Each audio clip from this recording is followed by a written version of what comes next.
today's video, we do some sweating. We try to make some guacamole.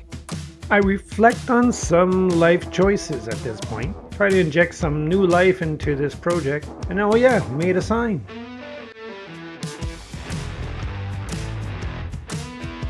So based on the thumbnail, you may say today's project might look simple. Backlit logo for our workshop, right? It'd be easy peasy lemon squeezy, or so I thought. Let's be honest, haven't we all been there? You see a cool project online, think I could totally do that. Then you dive in head first only to be met with a series of unexpected challenges.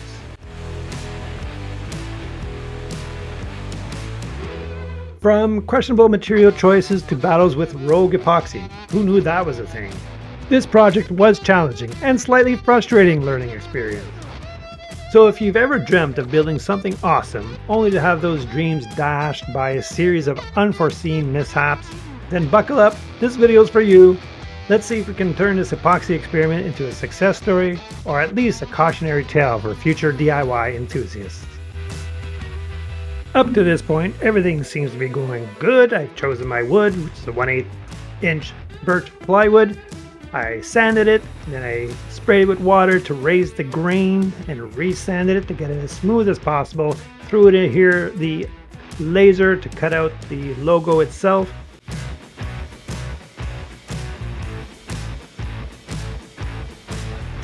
Alright, so now let's prime and paint this bad boy of a sign. So we start with the priming and then we're going to be moving over to the black, except as I start pulling out the black paint cans, I noticed that I don't have probably enough in any of these cans to complete the whole project. So I ended up using about 5 different cans. As you can see here, the first one barely covered anything. Second one got a little bit more, third one a little bit more.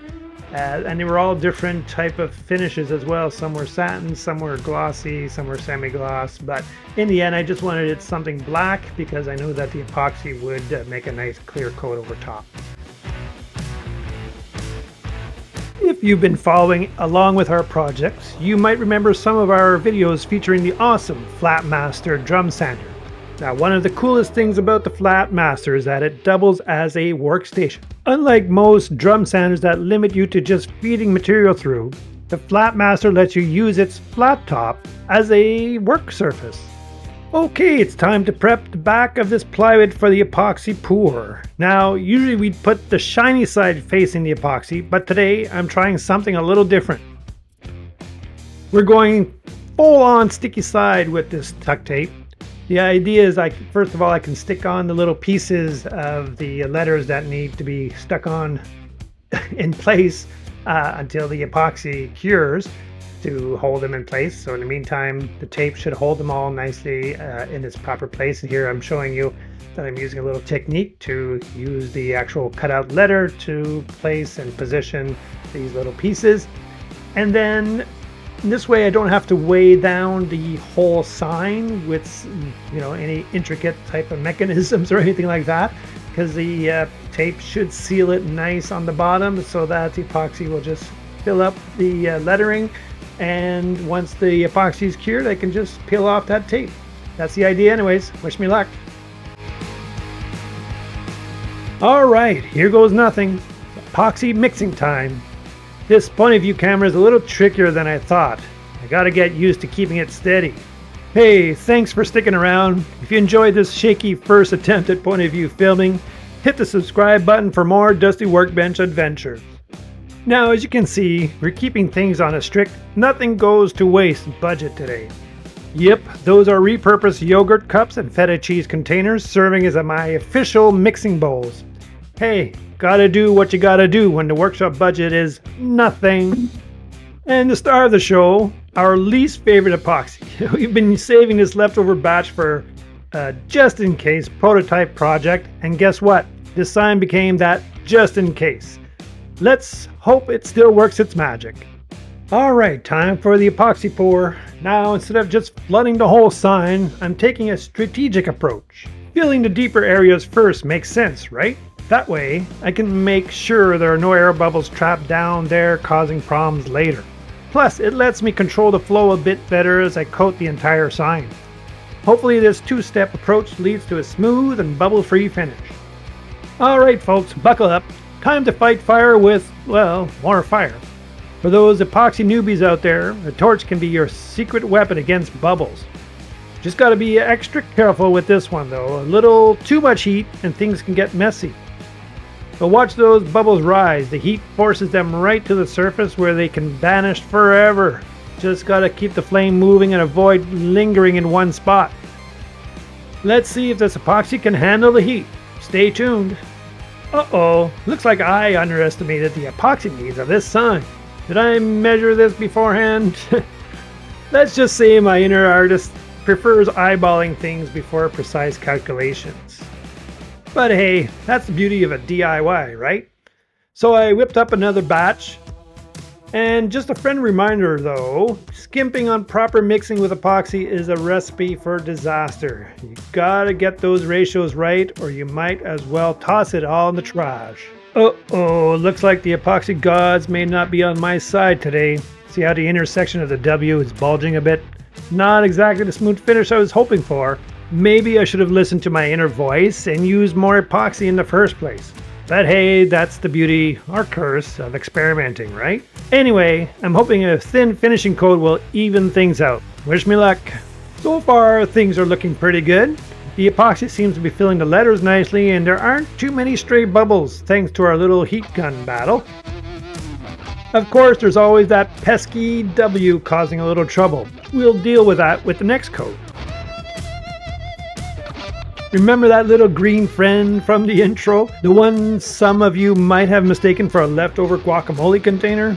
Nope, not this time. Today it's serving us as our official final coat epoxy dispenser. Reuse, reduce, recycle, right? Alright, this is it. The final layer of epoxy. Hopefully this little touch-up will even out all the surface and especially fix that pesky bulge in the W.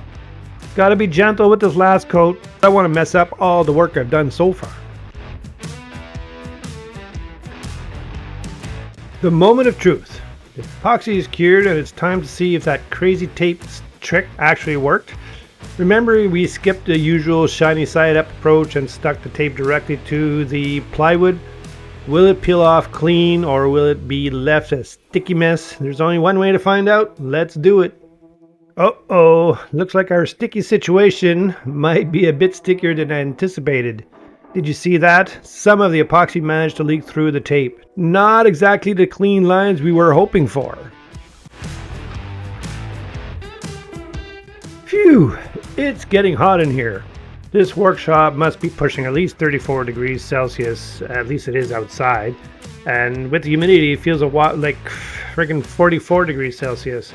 I mean, it's been a sweaty situation, and that's not just from the epoxy. Alright, let's get back to this tape removal mission. I mean, the heat is not making it any easier, but we gotta push through. Gotta be gentle. I wouldn't want to damage the epoxy itself. Look at that though. So far the tape is holding on pretty well. But the good news is, for the small lettering at least, it's coming off clean. No residue so far.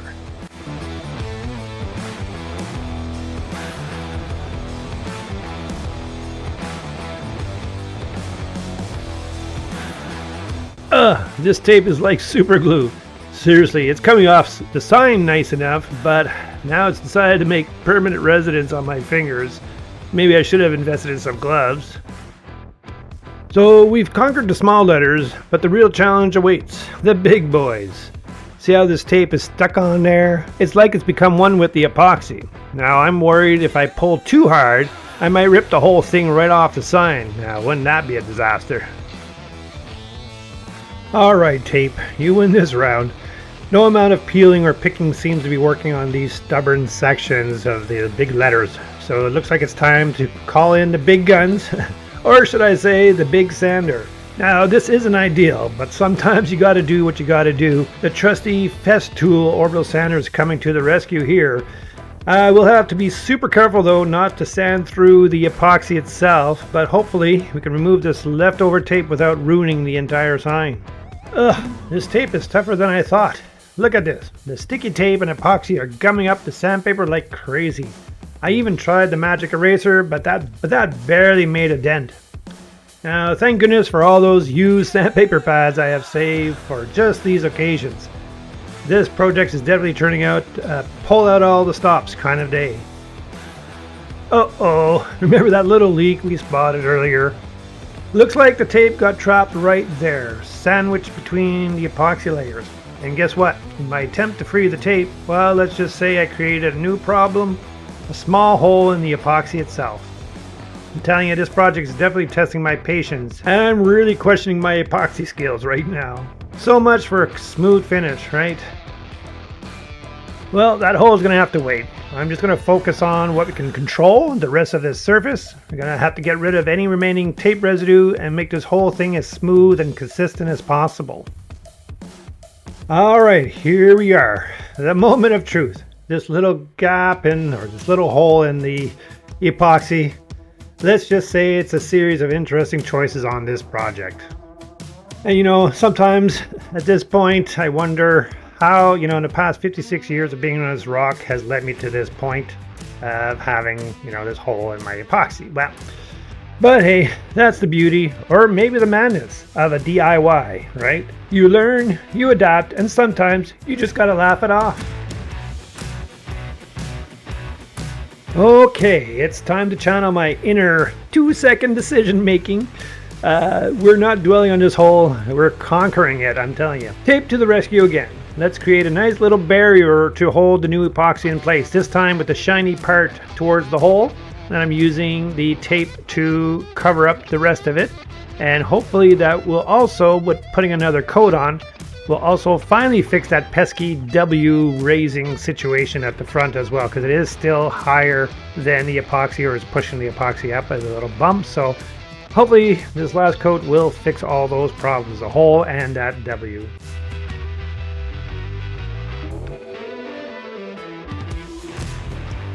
Okay, it's time to mix another batch of epoxy, and this time we're using our Philadelphia cheese or cream cheese container as our pouring container, as well as our yogurt little cups there. Definitely not putting anything to waste here in this home, and we're going to be going through the whole pantry by the time we're finished this project. I started by pouring the epoxy right into the hole, and of course this caused some more issues with air bubbles being created under the tape as the tape sort of moved with the heat of the epoxy, I guess, or something like that. So I pulled out this little syringe here that has a little narrow long neck to it, so I can actually pull out the bubbles and try to push in some more epoxy to fill in that gap. I definitely don't want more air bubble look to the bottom. I want to make sure there's enough epoxy to cover that whole hole and that whole gap underneath that big letter G there.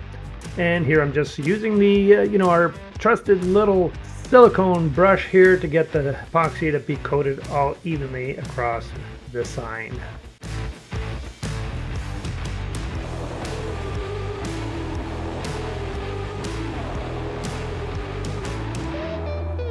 And I was still having some trouble with that whole area, using some pieces of cloth and wood to try and push up the tape so that it doesn't leave a gap, as well as using the syringe to try and fill it up as much as possible.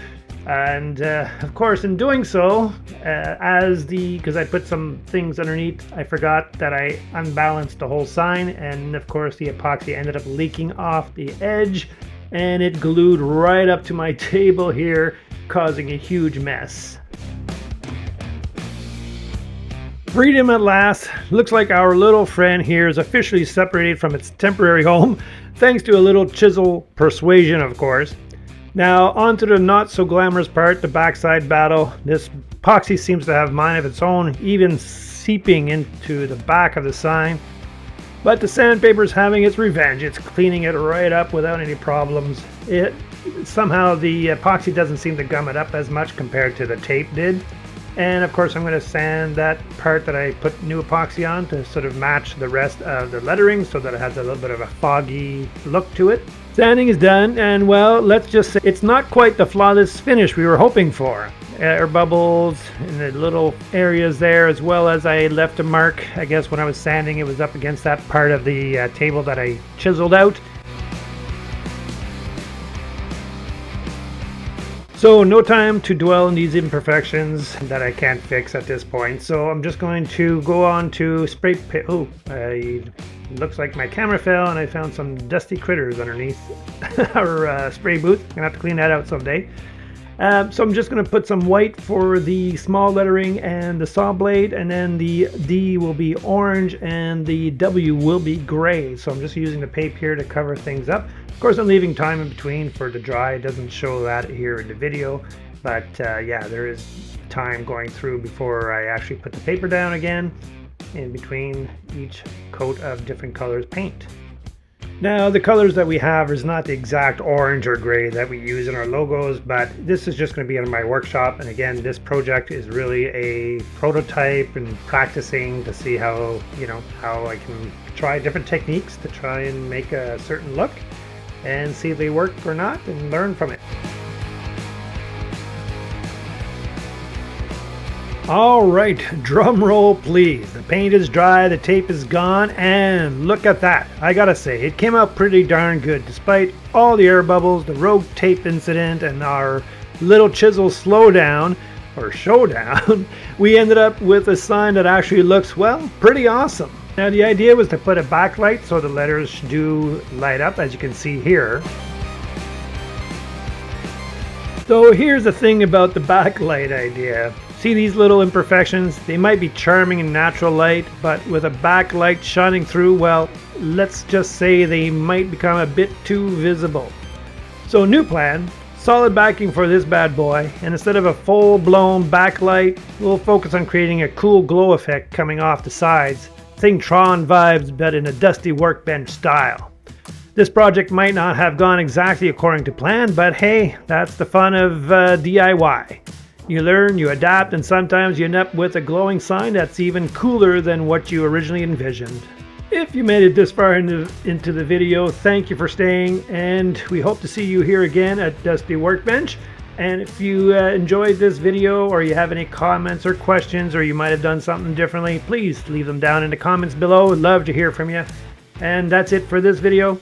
Hope to see you again. Take care.